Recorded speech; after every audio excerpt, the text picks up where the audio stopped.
So the Jimmy Butler era in Miami Heat is officially over. He recently went in a post-game presser and talked about how Isaiah Thomas, he lost his joy. He wants to get his joy back. He can't get that joy back in Miami, and he'd rather play anywhere else. Or to Shams, who has, I didn't even make a video on this, but he'd been reporting it. They was going back and forth with Jimmy Butler's agent. Jimmy was like, oh, I'm glad my agent looked up for me, blah, blah, blah. Shams has been reporting that he wanted to get traded. Now it's official. He also talked about how recently they made implications to people around with Jimmy Butler, basically saying like, yeah, he's not playing his hardest. And yeah, that was the last straw for Jimmy. That's the part of what he was talking about in the interview. He was like, yeah, like, who dare say that I'm not playing hard? Even if I get 9 points or 29 points, I'm still playing my hardest.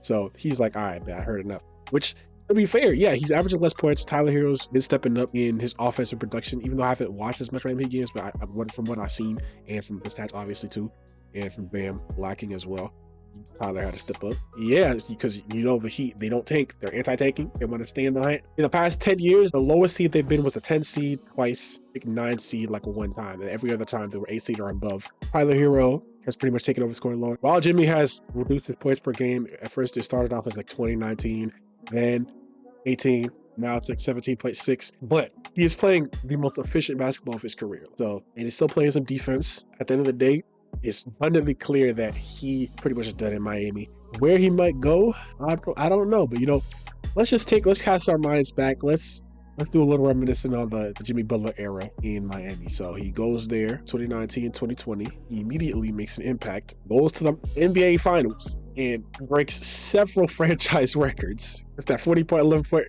rebound, 13 assists, triple-double, multiple triple-doubles in the finals. The first player to get his specific stats. He had that picture. He was mad tired. First player who had more points, rebounds, and assists in a finals game than LeBron. You know what I'm saying? So he's basically up there with LeBron in terms of the franchise records of triple doubles and 5-point games, career highs, all this stuff, franchise records. He surpasses LeBron. Yeah, all-time triple doubles list. He's number 1. That was 2021. That was the terrible playoff run. 2021. That was a terrible playoff run that people were like, okay, you talk about playoff Jimmy, but he was terrible in the playoff. Like they completely on 2020 run when he went to the finals. 2022. He went crazy again. 47 points, 56 points. He was going. That was an insane playoff run.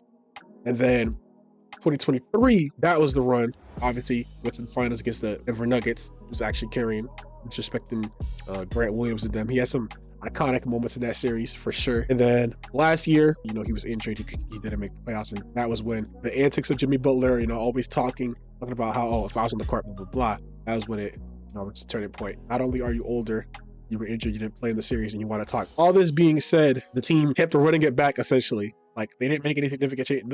They kept making less and less significant changes to the team. And, you know, the rookies that they brought in, they're still in development. The Jimmy Butler timeline is pretty much cooked. Bam is pretty much who he is at this point. He's not going to get significantly better to the point where he can be that guy. You know, we all watched Bam as the first option in the playoffs this year. Absolutely disgusting. You know, Tyler Hero, he was doing what he could, but, you know, Tyler Hero also had it existing. Honestly, I'm glad he requested a trade instead of like continuing the not shenanigans, but like giving himself a better chance to win, because, you know, people be like, oh, you need to be loyal to your team. And I'm like, Brad, do you want to win? Because he understands.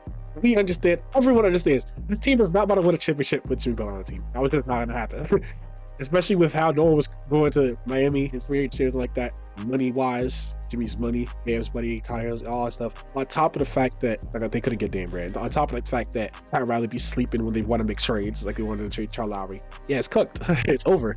So where he would go, you know, there's a lot of different rumors. There's the Rockets. There's the Warriors. There is I think the Sixers at some point. I think the best spot for him is probably the Warriors, because the Rockets need shooting.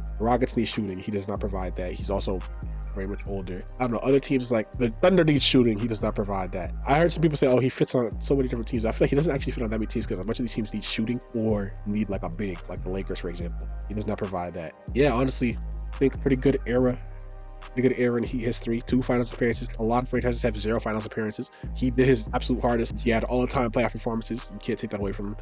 And broke a bunch of franchise records, like gonna stay in for a long time. So yeah, props to Jimmy. And, you know, I don't think the Heat are gonna start taking anytime soon. So Hero's gonna take the wheel. Bam will take the wheel.